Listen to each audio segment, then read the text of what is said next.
Morning, dear colleagues. Let us proceed.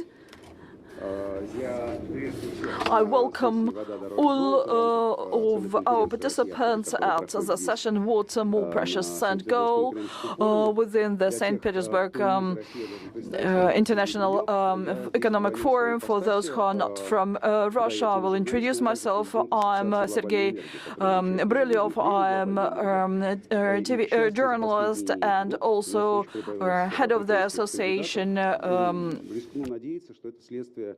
and global energy, and the first session that we had in Ethiopia together with Nigeria and some other African countries, and we hope for fruitful continuation of that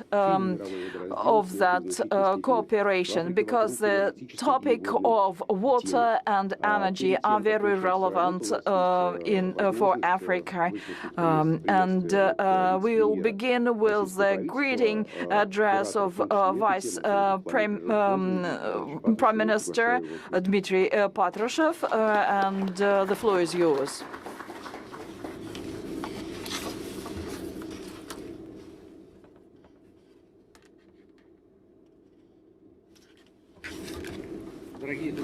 Dear friends, dear participants of the conference, I will start with the words of greetings and welcoming you at St. Petersburg International Economic Forum. Specifically, I want to welcome our foreign partners. Welcome to the Russian Federation.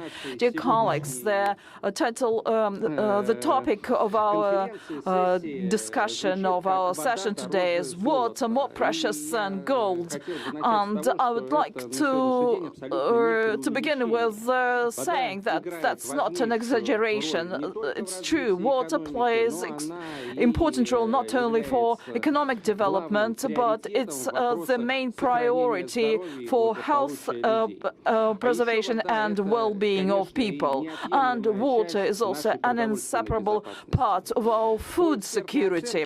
According to experts, agriculture takes nearly 70% of water, fresh water consumption, and in this relation, meager water resources have a negative impact on people's life that provokes social, economic crises and even conflicts. And as it is known, the main deficit, the reasons of deficit and poor quality of water is explained by the growth of population and unreasonable management. Over 2 billion people do not have access to fresh drinking water. Besides that, the climate change has a negative impact on water quality. More often we see inundations and droughts, and all these are negative factors that are reasons for climate change as well.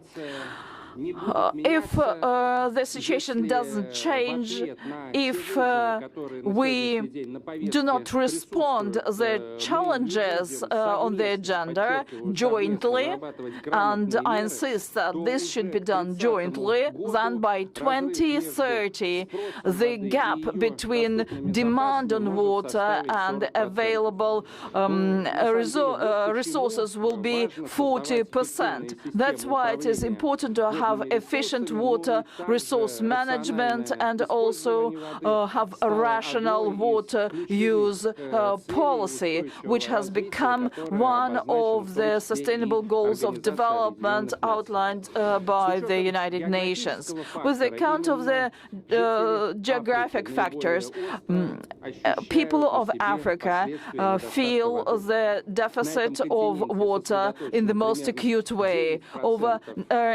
About 9% of fresh water resource is in the continent, but the resource is distributed unevenly.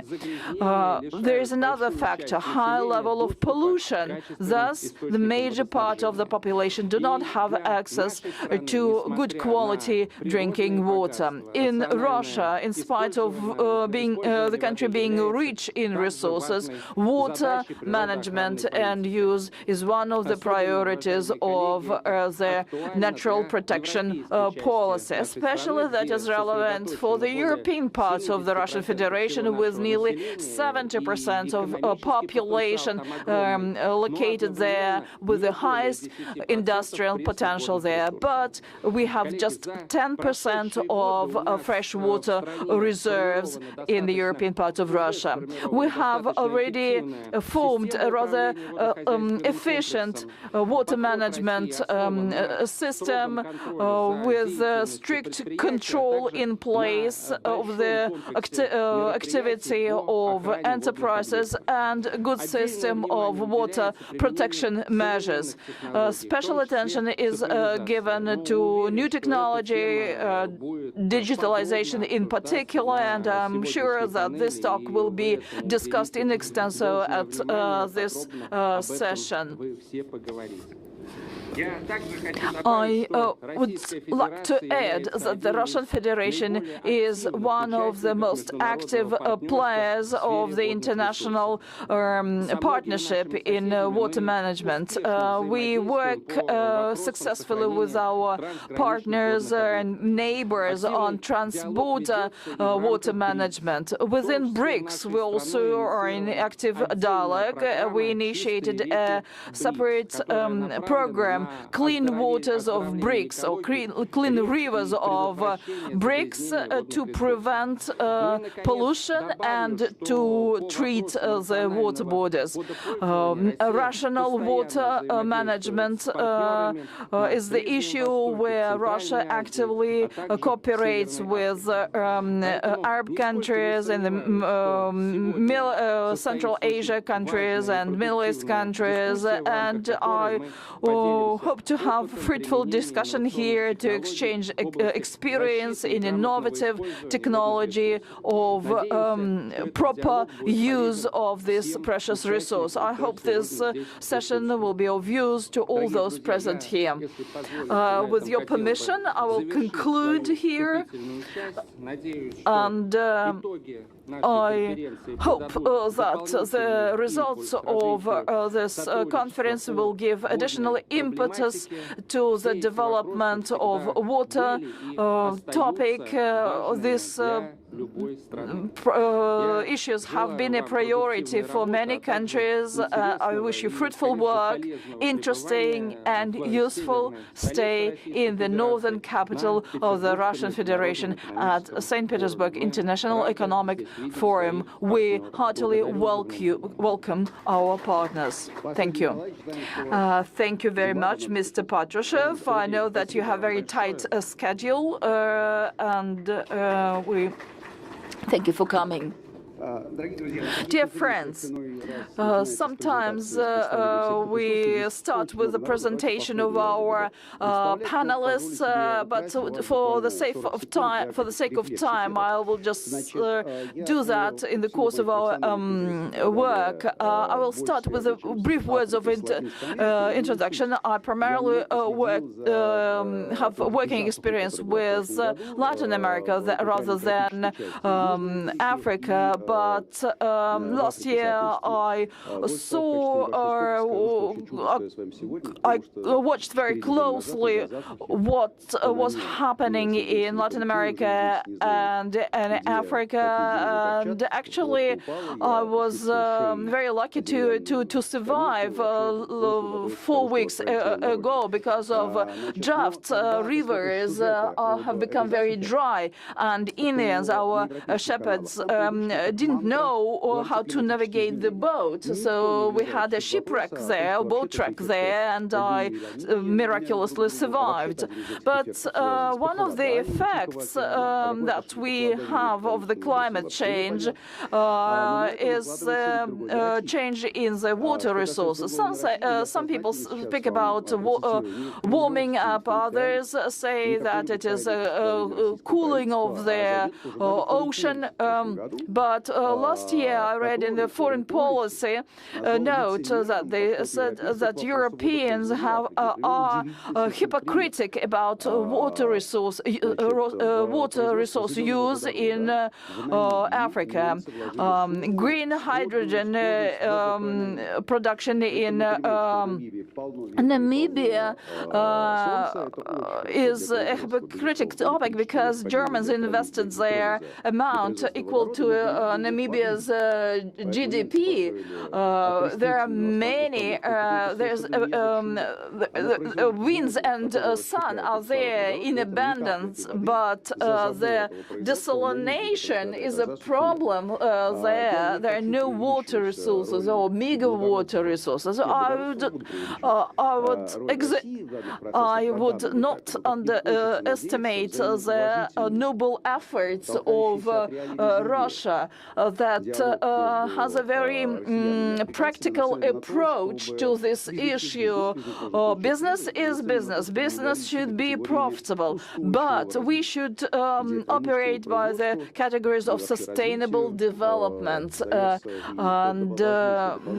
and this should be a very important component besides, and should be accompanied by respectful attitude to human beings and to nature. That's very important. I will not rob time from Minister Kozlov, Minister of Natural Resources and Environment of the Russian Federation, so I would like to hear from his opinion. Good morning, everyone. The overall assessment of our meeting yesterday, experts from 10 countries had a very intensive debate on interaction in the sphere of water use and exchanged experience, which is very important. That was the main objective of that conference, to hear each other, to share experience, to share information, because lack of drinking water, good quality drinking water, is a burning issue for that provides life, on which life depends of millions of people. And in isolation, this problem cannot be tackled. National borders were designed for people, but nature doesn't recognize any borders. So disruption of water balance in one place affects negatively another place. Climate change, drafts in one place may lead to inundation in some other places. That's what we have experienced this spring in Orenburg region. And so careful and wise water use is one of the policies for us, with the account of social and economic interests and environmental interests of the country. We are in a continuous search for improvement, and like water, it should be able to imbue all aspects of our work. The normative and regulatory framework is the foundation of relations being established. Methodology of water use leans on licenses and permits. All data are reflected in water register. Currently, 143,000 permits and licenses licenses are registered there. Water use is payable, and all water users are under control. Companies are obliged to submit data on water intake and water discharge of sewage and drained water. Another important area is infrastructure. The main water consumption in our country, over 50%, falls on agriculture, industry and utilities. All spheres update and upgrade their facilities with the account of modern requirements. We cannot say that utility infrastructures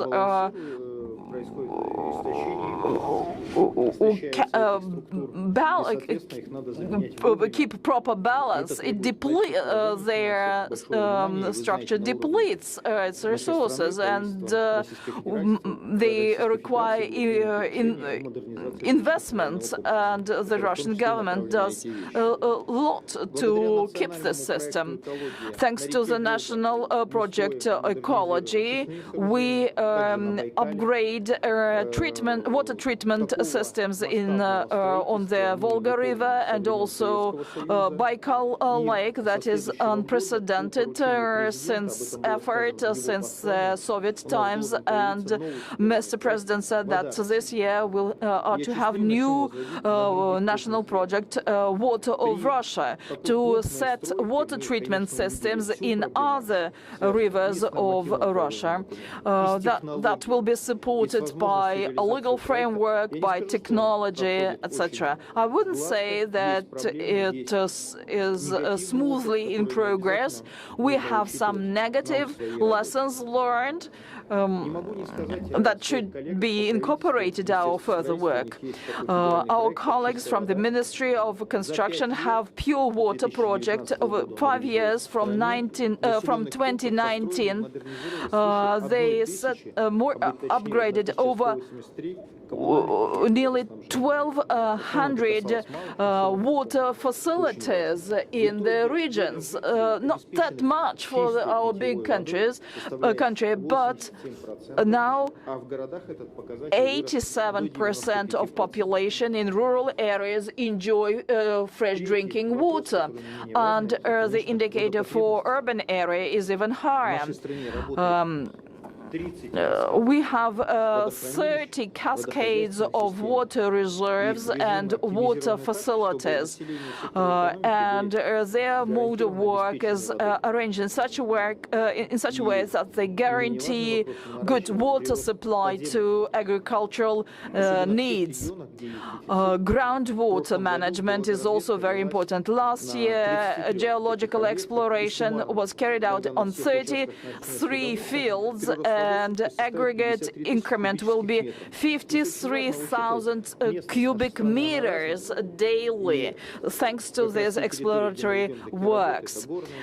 We explore water in mountainous areas with not that dense population, with no mountainous rivers there, but still people live there and they need fresh water. Digitalization, much is being said about that. The services that are being introduced allow us to be more proactive in our work and to respond quicker. This year we have got a water data platform that systematizes data on water facilities and hydrological situation. That has a direct impact on the balance of economy and the level of protection of our people who live along the banks of rivers. Over 100 million people in Russia live on the banks of rivers. Work in emergency situations, also very important. Digital register of water resources important, and with this we will have better understanding of distribution of groundwater and what can be done in emergency situations. We have several examples of that, very fresh examples. We saw this morning the shelling attack on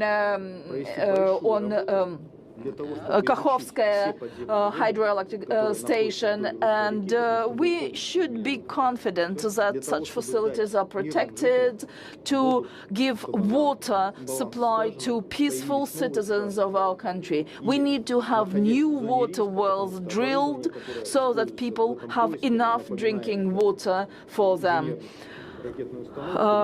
We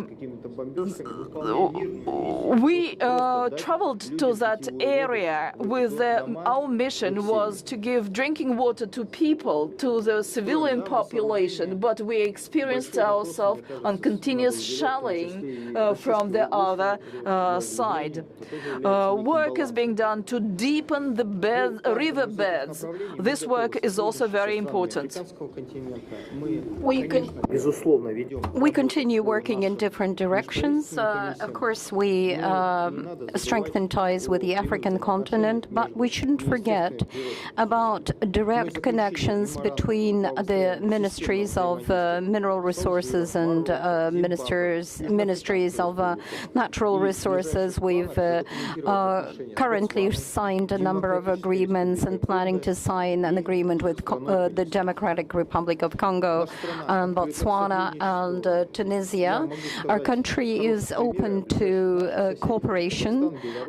We work with Kazakhstan along the rivers Ural and others, and we do everything in our power for the rivers to unite us all. Thank you very much. Thank you, Alexander Alexandrovich.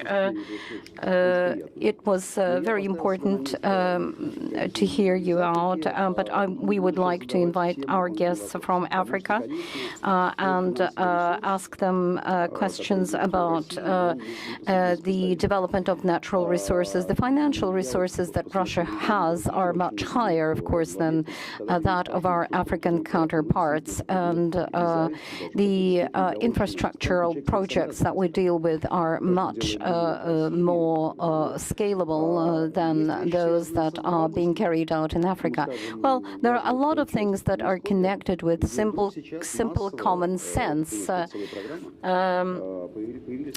We have certain places in Russia where notes were introduced noting that water consumption should be lowered and we should save water. From the African position, all these issues may look differently. I was thinking about the scenario of this session, but I would like to turn to our African friends above all. Currently, there are a number of colleagues here. You were talking about representatives of different ministries. I would like to invite Sambou Malam, the Minister of Natural Resources of Guinea-Bissau. So, how, from your tower, so to say,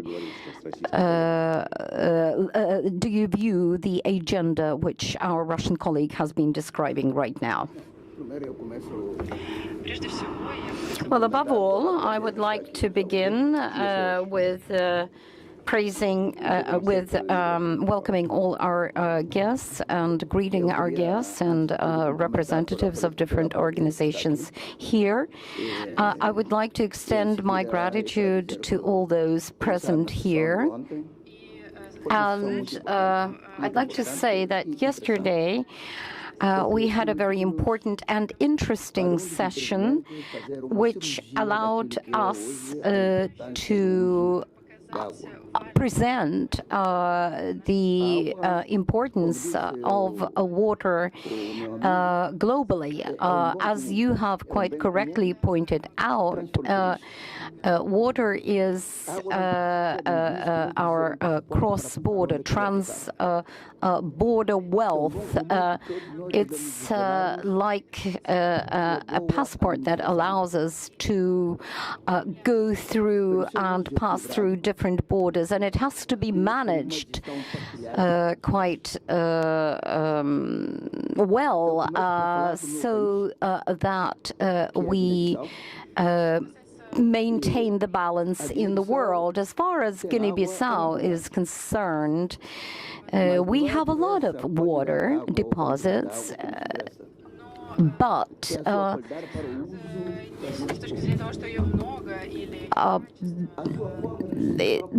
this is not exactly the point. It is important for us to pay more attention to the distribution of water resources, for water to reach every single citizen of the country. Therefore, the government pays special attention to the fact that all regions of the country, including the south of our country, has to have access to water reserves. We have two zones in the country, two areas where the usage of water is critically important.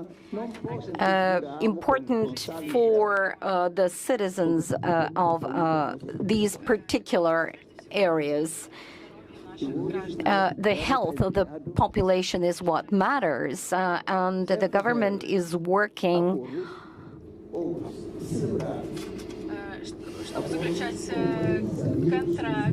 towards signing contracts, agreements with neighboring countries, and countries willing to cooperate with us in the sphere of water preservation.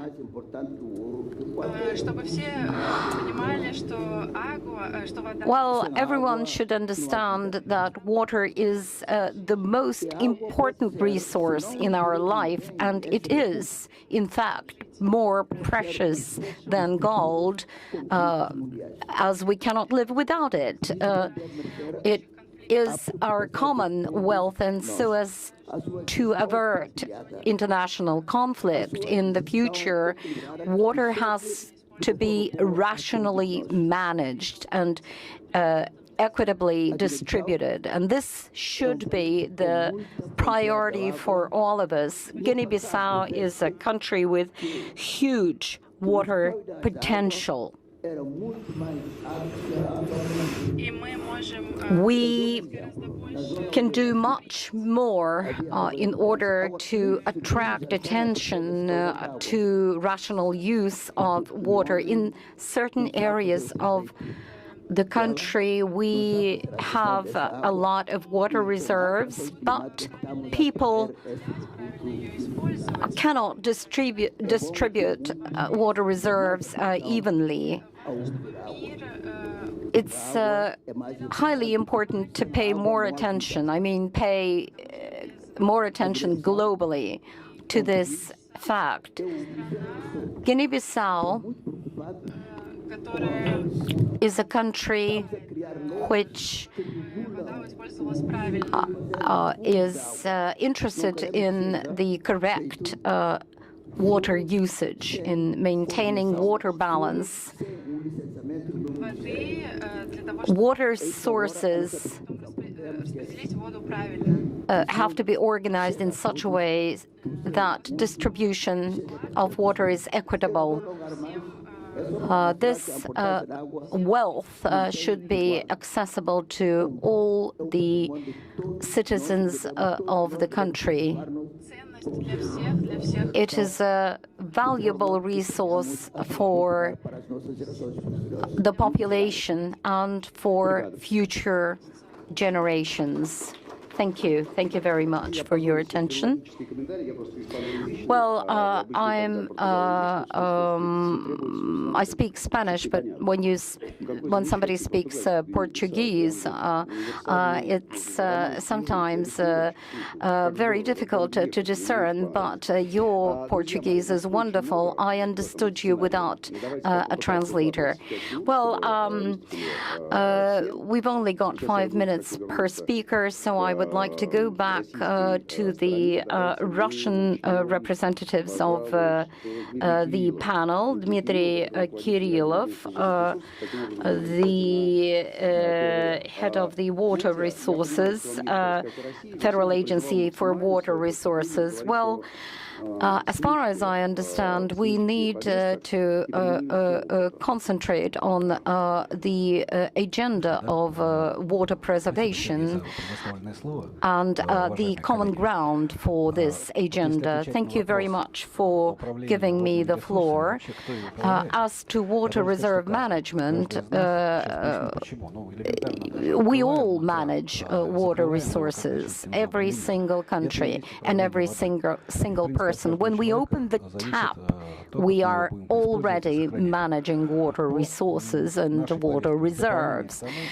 Well, I'd like to say that in Russia, water preservation, water quality, and water management are organized on a very high level. Not so long ago, during the times of the Soviet Union, we used 124 billion tons of water. We used to do that. Currently, we use not more than 50 billion tons of water. Well, we've cut on water usage. So we all manage water usage. In the Crimea, we had to, through regional programs and regional governments, we had to change the agricultural system so as to save water resources, and we had to change the infrastructure and structure of melioration and irrigation. Approximately 70% of water is used for agriculture and food production. In our case, it is not more than 40%. So this is the kind of result we should be achieving. As to housing and dwellings, urban dwellings and urban dwellers. Well, currently we use not more than 500 liters of water per person per year. Now, how do we arrive at these figures? Not so long ago, we weren't ready really to introduce water meters, but now people cannot imagine lives without meters, water meters in flats and houses. More than 90% of the population have such meters installed. And the turnover, water turnover, 30% of water is used in the system of recycling. More than 30% of water is recycled. All these are correct technical decisions to be taken in order to preserve water reserves. We talked about that yesterday at the platform of the conference. We would like to exchange our experience and share our experience and tell you about the realization of the agreement we have with transporter water reserves. More than 40,000 kilometers of our borders run along different countries, and trans-border water reserves is a key issue. Well, Russia is a great country, and we have lots of different social experiments in place that have been successfully carried out within the past decade. We give aid to many countries without even asking if this should or shouldn't be done. But what about Africa? Let's take those meters, for example. Meters allow us to monitor water usage. I really understand how important they are, but they are very expensive. So can we somehow share experience in using meters in Africa? Well, it is expensive, but what exactly do you mean? Well, there is a solvent population in many areas. We didn't change the system overnight ourselves. It took us more than 10 years to organize a system that would employ water meters on a large scale. But it is a scalable operation. This, in my mind, is the less costly way of monitoring water use. Such things, actually depend on the way people are being brought up. So we have to bring up a generation of people who understand how important it is to save water reserves. We talked with the minister from Zimbabwe, for instance. One of the subjects of interest was ecological education and bringing up a generation who understands how important it is to save natural resources. They have, we took the participants from Zimbabwe to the Museum of Water. Now that person is already Deputy Minister for Tourism, but then she was in charge of the of Water Resources, and she said that we believe this project not to be only ecological but also social, because we want to distract our young people from criminal aspects, and we want them to be educated. Now I would like to give the floor to our representative from Sudan, Mr. Ali, and what are the perspectives of work, and what are the ideas of cooperation with Russia? Good morning, everybody. Before starting, I need to bring a notice forward to explain 2 points. Number one is that national water is actually a natural resource, is true, but it doesn't come under the management of my ministry, Ministry of Minerals in Sudan, but it goes to the Ministry of Irrigation. This is 1 point. The other point is that to participate in this session, unfortunately, I was only told when I arrived here. So it could be not that prepared to talk about this issue, but the issue is very, very, very essential, particularly we in Africa. So water is more precious than gold, it's true, but why? Why? Because water is life, actually. We need water to drink. We need water to cook. We need water to wash. We need water to grow our own food. So, but we cannot do all that with gold. And you can have a ton of gold beside you, and you can die by hunger or by thirst. So water is very precious. There's no doubt about it. And you cannot even imagine the existence of a country whose population is now approaching to 100 million, like Egypt. Egypt is traditionally known as the gift of River Nile.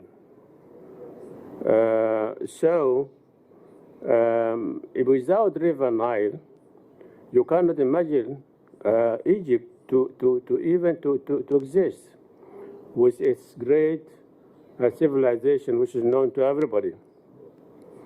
In the mineral industry, water is used for operational activities, as is known, like transport of ore and waste, also used for separation of mineral through chemical processes, on physical separation of minerals, cooling systems, cooling system around power generations, suppression of dust, and depressing as well. Water scarcity is a big problem that affects people all over the world. In many mines areas, people struggle every day to find enough water just to stay alive. We need to create a smart partnership with Russia to solve the problem of water scarcity, which affects drinking water, irrigation water, uses of water in the mining industry, animal breeding, and etc.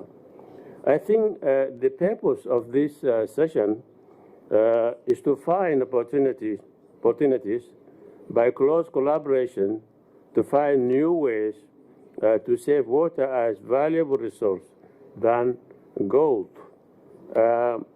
From increasing stresses due to the industrialization and growing population as improper use of water.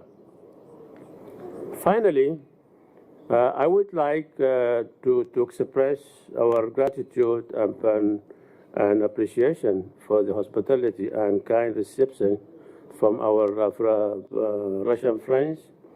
And we are very much looking forward working with the government of Russia, and namely the Ministry of Natural Resources and the private sector on charging paths forward for water and mineral development governance and success in direct investment in large-scale mining industry for the benefit of our two nations. Thank you.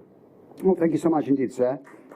And actually, thank you for dividing the two topics between the irrigation and natural resources, although, given the circumstances and given the agenda of this session, we're actually talking about the same thing here. For this particular reason, I want to give floor to Evgeny Petrov, who represents the Ministry of Natural Resources, who will speak on groundwater. This topic is becoming more and more relevant. Water is turning from the regular resource, becomes or turns into power energy resource. Groundwaters are more than just waters now. Thank you very much for your question. Truly, water is perceived by many people as source of drinking, source of life, but more and more we see the use of groundwater for as hydroelectric power. We have numerous examples in Russia when whole urban areas are supplied with water from ground sources, and that's done not only for the purpose of heating but also for electric power supply, and that should be taken into account by countries that have good ground water reserves. And also water treatment or balneological resorts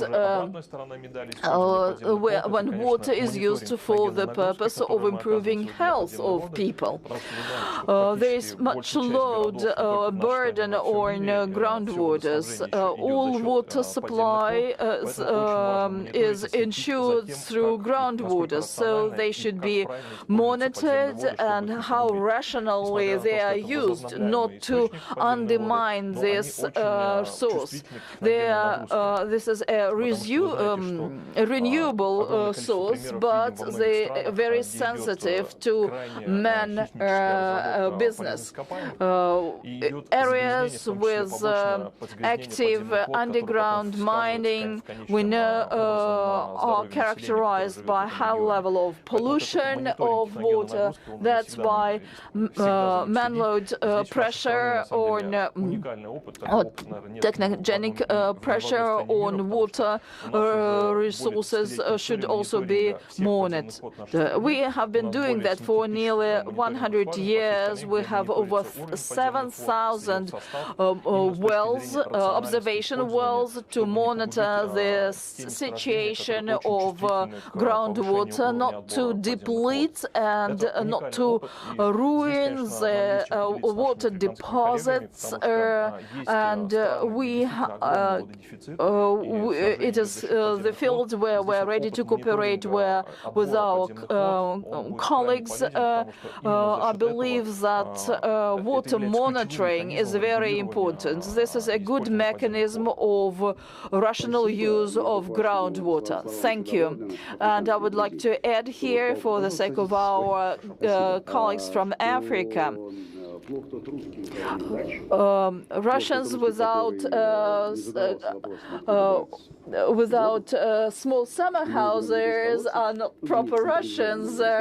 Nearly all of us have this country lots to spend some leisure time there and grow something there. But thus people learn how to use natural resources. But we also have many private companies that work in the area of water use and water supply.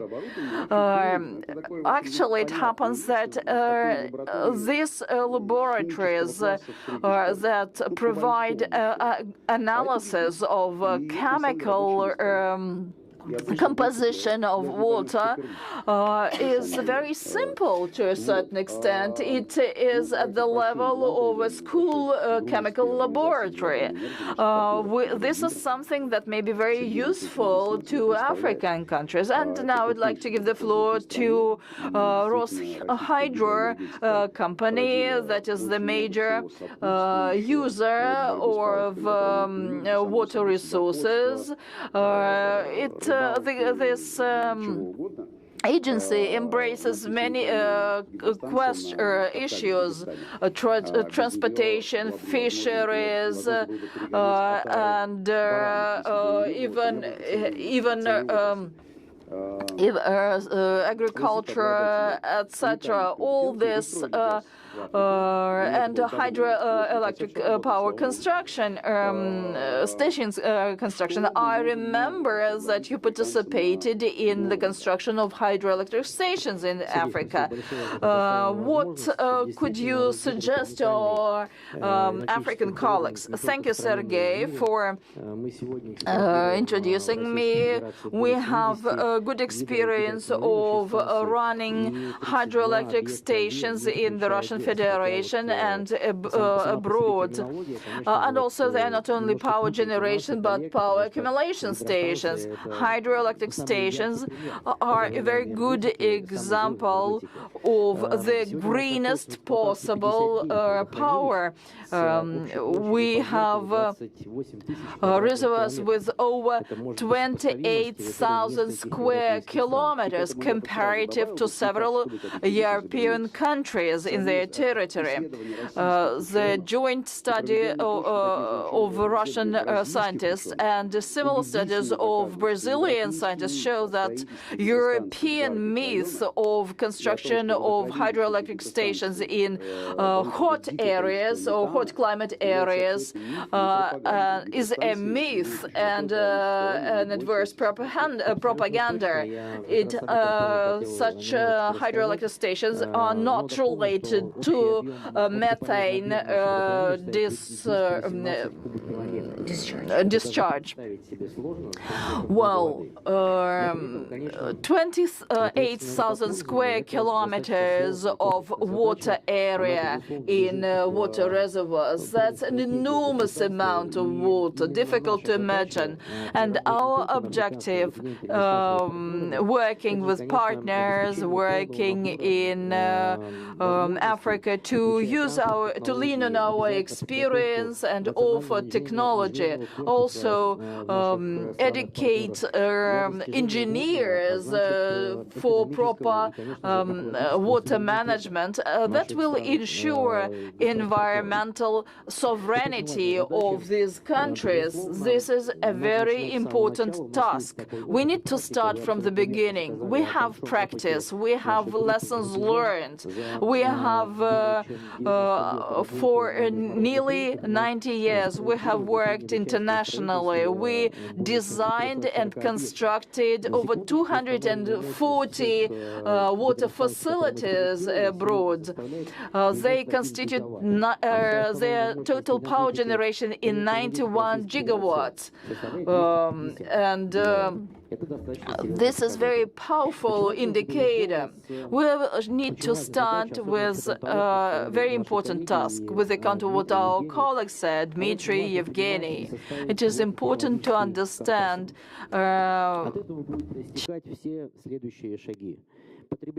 it is necessary to have technological structure in place, and interests of the population should be the cornerstone. We need to ensure people with enough water for natural to satisfy their natural needs. Second, development of industry and agriculture also are among the priorities. And here there can be some combined solutions, water treatment, sewage treatment, and subsequent use for water supply.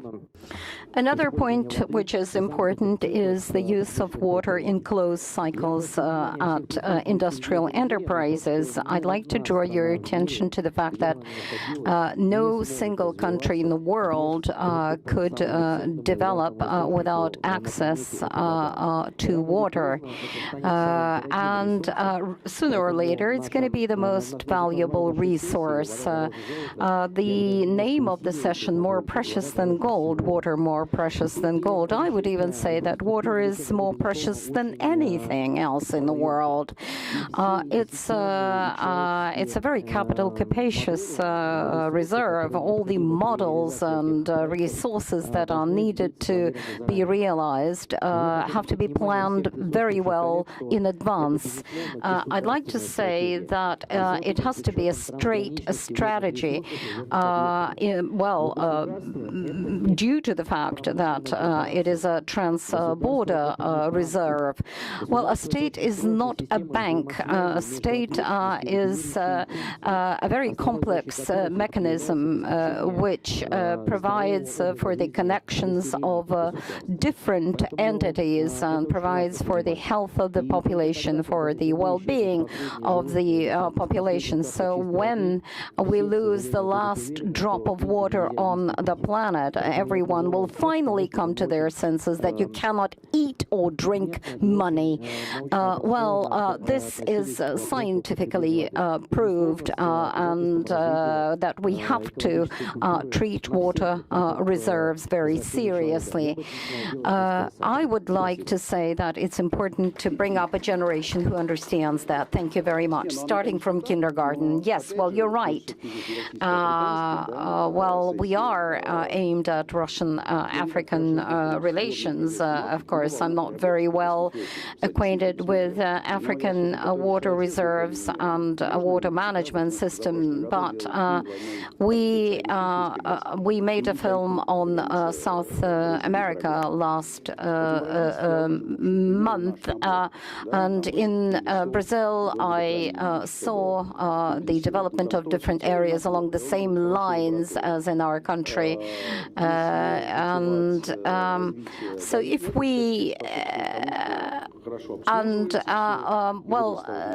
the fact that the necessary equipment is in place, then it is hydrologically safe. So if we start building the same kind of infrastructure in Russia, how should it be organized? And, well, we are ready to provide full engineering cycle to Africa.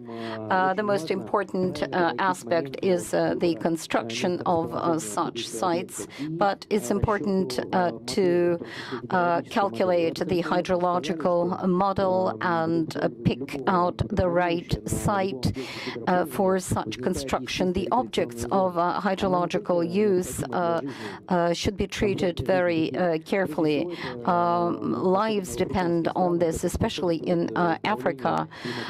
It provides for management of climate and management of soil erosion and other very important aspects. Usage of water reserves and resources has to be a part of a very well thought out system and very well coordinated system. For instance, in the Arab world, floods bring not simply destruction, but a lot of life loss and others.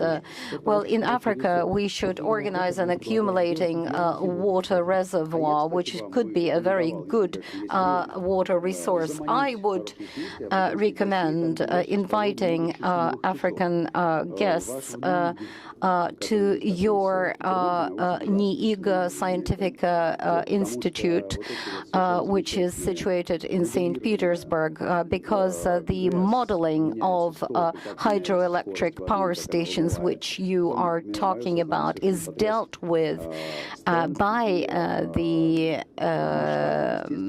by your institute. You work on different ocean sites and water reservoirs. We understand, all of us understand that all this needs a lot of investments, but you deal with these issues. Well, our Scientific Research Institute has organized a new stand, and I would like to invite all of you not only to the institute itself, but to our reservoirs and our hydroelectric power stations. This will show you the scale of our operations and how we deal with these problems, which will attract your attention. Well, I talked with a number of representatives of the Academy of Sciences who have a lot to offer. We do a lot of things very well for ourselves in the country, and we can offer cooperation with African countries in that respect. Thank you very much, Sergei. I'd like to go back to the session that we organized yesterday. It dealt with human resources and water protection and purification. Which are two very important issues, and it's important to state that every single issue is scientifically based. Purification of water, for instance, is a highly technological sphere. The technology that we have currently can achieve high results, and we are ready to share this technology not only with African countries, but with all the other countries of the world. We have technology of desalination, for instance, such technology which is being currently worked out in different scientific institutes in the country. And the other important aspect that I was talking about is human resource development and training. And the experience that we have accumulated is huge, and it has its roots in the Soviet Union, where we had a large-scale cooperation with African countries. It is based on the Soviet experience, the experience of the Soviet Union. Well, the school, the academic resources that we have are very active and have a competitive advantage globally. I would like to add something. Well, I'd like to tell our African friends about the award of the Association of Global Energy. The award is 39 million rubles, which is a very high sum of money, and it deals with the best technology in treating water resources.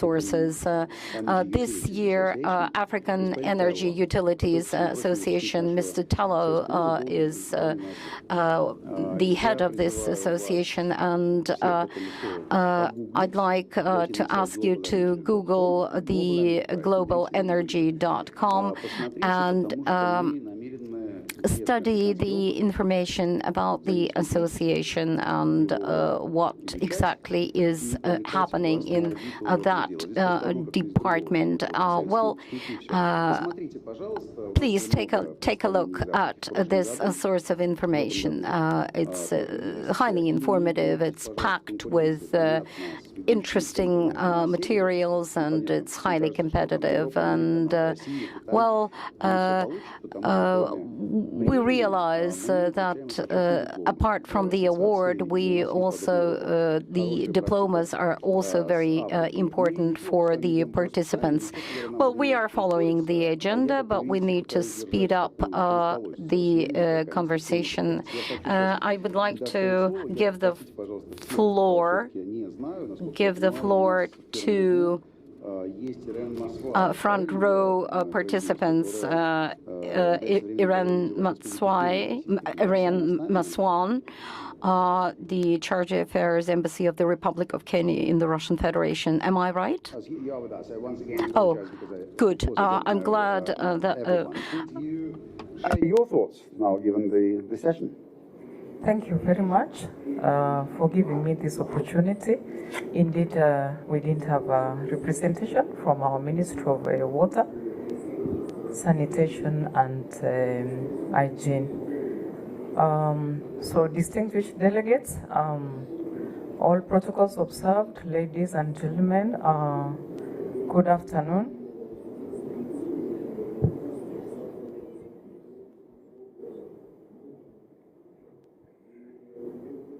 Okay, it's an honor for me to be here this afternoon just to share experiences of my country, Kenya, on handling this valuable resource water, which is precious than gold.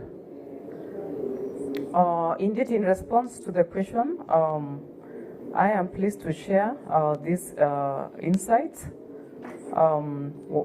of water scarcity while ensuring sustainable management and equitable access. As we are aware, water is a fundamental aspect to every sphere of life, from health and agriculture to industry and ecosystems. Recognizing its unparalleled value, Kenya has implemented several strategies, measures to tackle water scarcity and promote sustainable use. Firstly, as you all know, that trees help in conservation of water. As such, our government, led by His Excellency the President, Dr. William Ruto, has initiated planting of 15 billion trees by 2032. And this is a move which is aimed at reducing greenhouse emissions, stopping and reversing deforestation, and of course, water conservation. I'm sure this is something that is relatable to Russia, as it has more than a fifth of the world's forests, making it the largest forest country in the world. And secondly, we have prioritized the development of robust water infrastructure or investments. We have made investments in construction of dams, reservoirs, and boreholes that have significantly increased our water storage capacity. This infrastructure has ensured that water is available even during periods of drought and mitigating the impact on our communities and agriculture. Thirdly, Kenya has embraced technological innovation. Smart irrigation systems and water-efficient technologies are being deployed extensively in our agricultural sector. These advancements not only reduce water wastage, but also enhance agricultural productivity, ensuring food security and economic stability. Moreover, community engagement is at the core of Kenya's government, our water management strategy. By involving local communities in the conservation of water projects and educating them about sustainable practice, we foster a culture of stewardship and responsibility. The grassroots approach to water management ensures that the solutions are tailored to unique needs of every region of the country. Protection of our natural water resource is another critical aspect. We have enacted stringent regulations to prevent pollution and over-extraction of the rivers, lakes, and aquifers. Reforestation and wetland restoration projects are underway to maintain the health of our watersheds and improve water quality. Climate resilience is integral to our water policies, and Kenya is developing infrastructure that can withstand extreme weather events and implement early warning systems to protect the communities from adverse effects of climate change. And in conclusion, water's value far exceeds that of gold. And that's why water is a precious resource. Kenya's comprehensive approach to this water management through infrastructure development, technological innovation, community involvement, environmental protection, climate resilience, and a focus of providing clean water to its citizens illustrates our commitment to ensuring that every citizen has access to this vital resource. And so by sharing our experiences and learning from others, we hope to contribute to a global movement that recognizes and preserves the unparalleled value of water. So I thank you. Well, thank you so much indeed.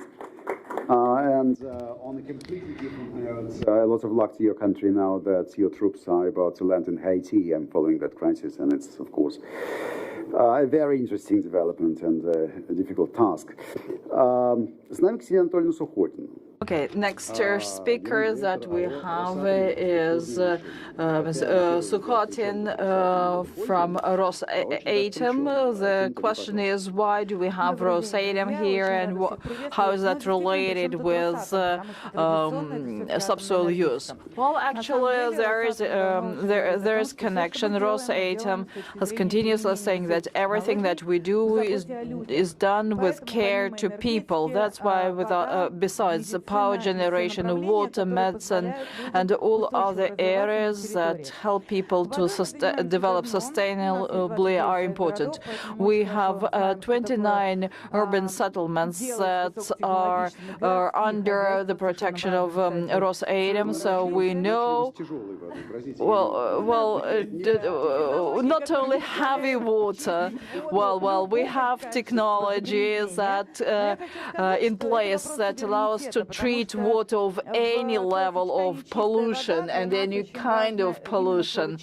So clean water, the word clean is very important. We know how to treat water, how to treat sewage, industrial sewage, and we are eager to share our competence, knowledge with foreign partners.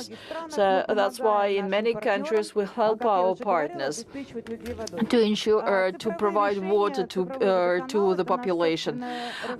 Digital water supply channel is our know-how. It's not only about construction of water treatment facilities, but it is necessary to use these resources in the right way. So digitalization is important for us for expedient use of this resource, and work in against the backdrop of meager financial resources. If we take a comprehensive solution to water supply, we are interested in having comprehensive work. It's not only about construction of power station. We see what surprises climate brings us annually. Water supply should be comprehensive, and we have a bio format that envisages our solutions for long-term cooperation and comprehensive approach to this issue. It's not a single time step that is enough to resolve the issue of clean water. We need to think about the future, its health, economy, independence and sovereignty. And now I want to give the floor to our friend from Angola. I would like to give the floor to His Excellency Ambassador Cunha to speak about cooperation with Angola. I visited the country, but after Russian military specialists left the country. So your vision of cooperation. Thank you very much for giving me the floor, and I would like to thank for this opportunity to be at the session.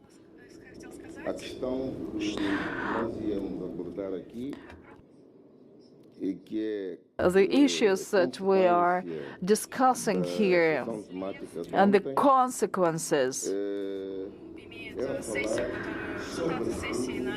of our yesterday's session are important.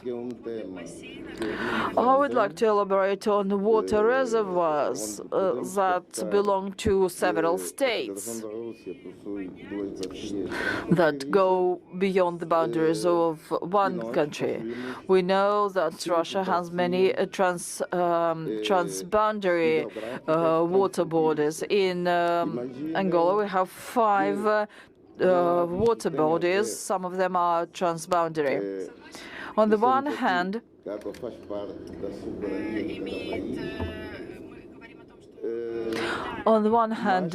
we say that water means national sovereignty, but on the other hand,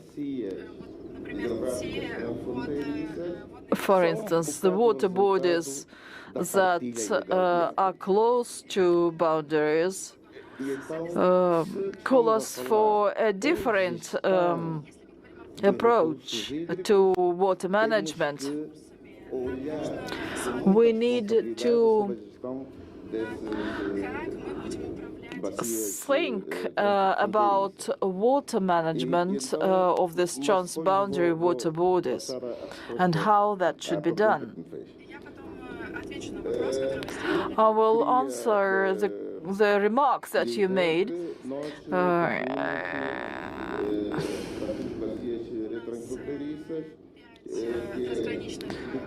So the 5 transboundary water borders that we have in the south, Kubangu, Kungu,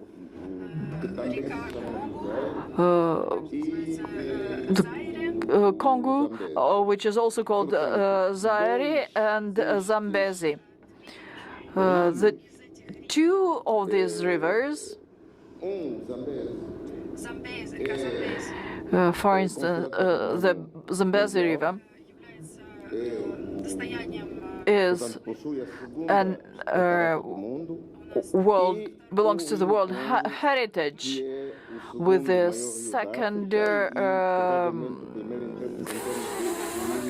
second largest waterfall.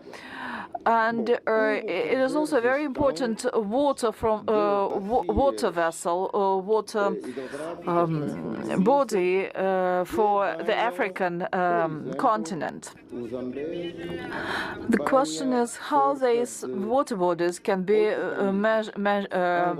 managed. For instance, Zambezi flows through Angola, Tanzania, and some Namibia and some other countries. It flows from the Indian Ocean to the Atlantic.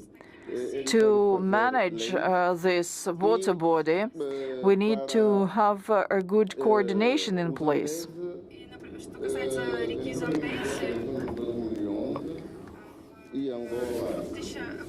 In 2011, we set up a technical commission that deals with water resource management of this particular river, and all countries participate along their shore banks of this river, participate in this commission with the idea to use this resource properly and develop the countries through which it runs.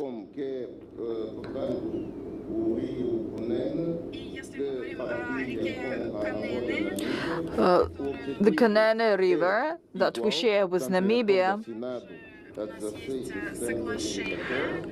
we have an agreement with Namibia signed in 2014. All countries, participants of that commission, signed an agreement on joint use of rivers. We spoke yesterday with various regional organizations.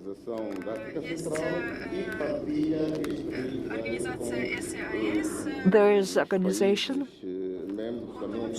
SAIS about sharing Zaire with the Central African Republic. And we have also the Kavango River. We share with Angola, Botswana, and we share it with our neighbors. In 2014, another agreement was signed on joint water management of these resources. Water is the good that determines the life of people. That for this reason, water management should be done in a very responsible way. And in conclusion, I'd like to say that it was interesting for me to hear what our colleagues said, and it was interesting to learn the point about underground water monitoring. This is very important for the African continent. We need to preserve the underground water resource and keep a close eye on the way we use this resource. We truly need to monitor everything related to water. This is part of our reality. As for the question that Mr. Moderator asked, the first agreement that was signed with Russia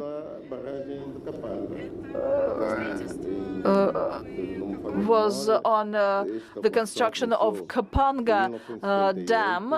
If my memory doesn't fail me, that was back in 1998. And 4 machines are still working, so we're grateful for this. Those who know Russian will love the joke, and I remembered a poem. Water quenches thirst. I tried it once. But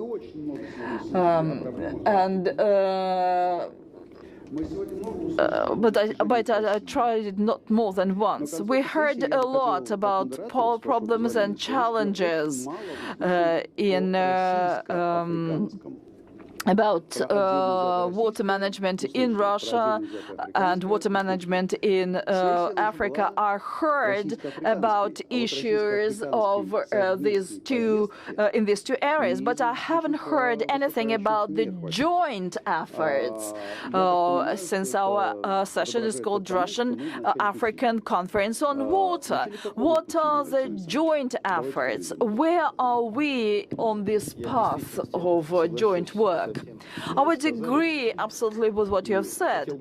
And I would like to draw your attention to the following. Irrespective of our ethnicity and national belonging, we represent our national interests at all platforms. We have good slogan, water is more precious than gold. To get to the practical aspect of that, everyone have trusted gold as a means of storage of value. Why don't we want to trust into water the same? For instance, to preserve dams, and in Africa, for instance, they much depend on seasonal fluctuations. In Russia, we have many examples of good operation of dams. Well, that can do that in exchange of the gold that you have. That gold in exchange of water will guarantee security, safety, health, and what is most important, people will leave the places they have no water with. People will live in the places with water. With partnership, we hope to have good cooperation, and then nations will not suffer, if not this century, but next century, from severe migration of their population from deserted areas to those that flourish because of water. Our practical experience back in the Soviet Union and current experience of our engineers is enough to give Africa what the continent needs in exchange of gold, maybe. I used to work in Angola, and I was listening to the ambassador of Angola right now, and I came to the conclusion that in our country, we don't see some of the problems mentioned by my colleague as much as in Angola, because we have such a large territory. In Angola, when I was in Angola, we discussed environmental protection issues, and when I went to the coast on the ocean I could see how drastic changes have happened on the coast, where it was littered with plastic, virtually covered with plastic. So our overconsumption of what we don't really need is trashing the world. So recycling and is so very much important. And it all depends, by the way, not only on the recycling, but on the managers, on the psychologists, on those who are designing this packaging and selling it to us. So when you start working with an engineer or engineers, you remember Coca-Cola had a bottle, a particular bottle which could not be recycled. So all over the world, we can say no, thank you. We don't need that kind of plastic or stuff which cannot be recycled. Well, as a person working in Latin America, I could say that in '57 there was an article, Soviet Union, 22 million square kilometers without a single ad about Coca-Cola, and we did quite well without it, by the way. Well, friends, I don't know whether it's going to happen this year or in a couple of years, but I think we should organize a conference on similar topics and discuss the results of our mutual achievements. Thank you very much. At 5, Russia, Latin America, this is going to be a conference which will take place here. Thank you.